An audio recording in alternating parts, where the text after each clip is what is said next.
There are many characters that I find overrated. Characters where I don't really understand why people love them so much. Characters that I personally just don't enjoy, and that's fine. People have different tastes. But if there's one character where I genuinely cannot understand how anyone could possibly be a fan of them, it's Karin Uzumaki.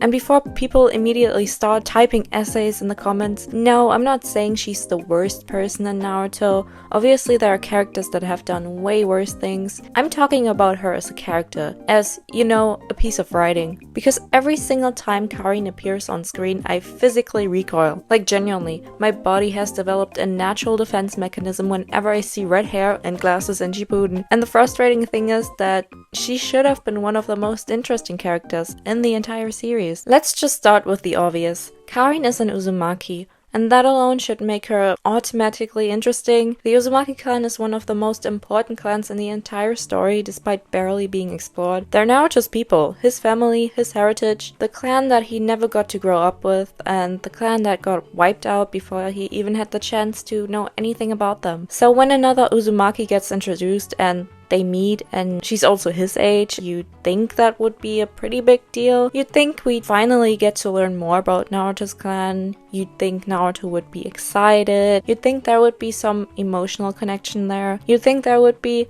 literally anything. But somehow none of that happens. Instead, Karin being an Uzumaki feels less like an important aspect of her character and more like a random piece of trivia somebody put on the Naruto wiki page. Yeah, she has the special chakra, yeah, she has the life force, yeah, she has healing abilities, cool, and that's great. Can we actually do something with that though? Because it's honestly insane to me that Naruto meets another Uzumaki and the story just shrugs it off. Like, am I supposed to believe Naruto wouldn't have a million questions? This dude spent his entire childhood alone. No parents, no siblings, no clan, no family, and then suddenly another Uzumaki appears and the story acts like Naruto just met some random person at the grocery store. Now, to be fair, I don't think he exactly knew much about who she is and all that, but you could have easily made him figure that out. You could have just, you know, had a scene where I don't know, where she introduces herself or something and he gets excited and is like, whoa, you're an Uzumaki too? You know, on surface level, I actually kind of understand the appeal.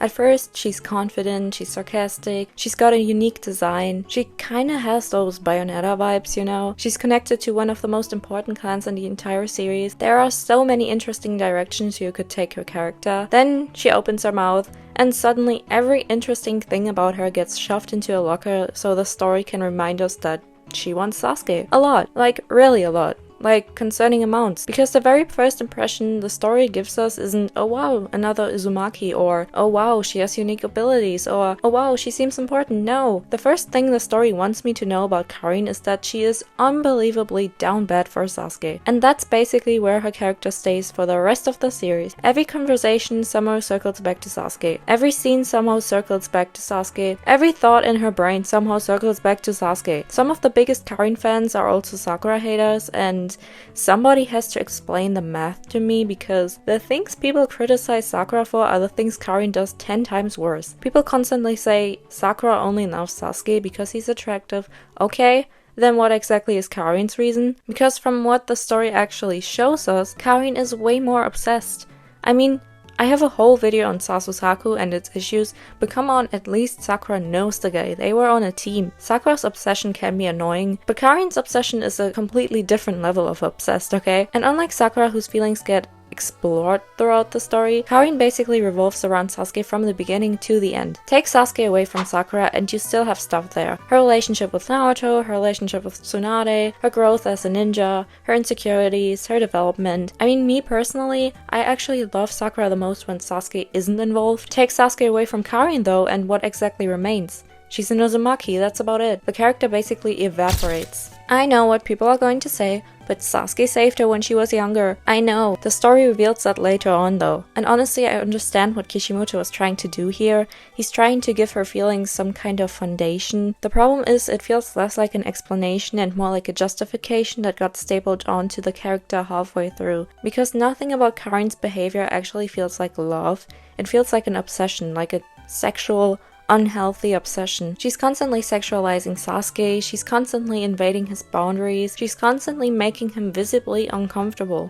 And that's honestly impressive because Sasuke spends most of his time in Shippuden looking emotionally unavailable to the concept of a human interaction itself. I mean, his whole thing is being this nonchalant, mysterious guy. Obviously he's not. Yet somehow Karin manages to make him uncomfortable. That should tell you something. There are scenes where I just start feeling uncomfortable when watching, and what makes it worse is that the story often treats this stuff like comedy. Like, I'm supposed to laugh. I mean, for God's sake, there's even the scene where Karin plans on sleeping with Sasuke while he's asleep. You know what that is when you do that to someone who's not consenting to it. I cannot say this word here on YouTube, unfortunately, but you know. And many say it's a mistranslation. No, it's not. I wish it was. How on God's green earth can anyone ship this? Especially when you hate on Sasusaku for being toxic, which I totally get, it's totally fair, but like Sasuke and Karin are a whole lot more toxic. Media overall doesn't really treat men getting harassed as a serious issue, which is unfortunate, but we should know better. We should know that men can be victims too, and all I can say is free Sasuke, man. The thing is, I actually think there is a version of Karin that could have been amazing, because if the story wanted to portray her as a deeply traumatized person with attachment issues, that could absolutely work. In fact, it could be very interesting.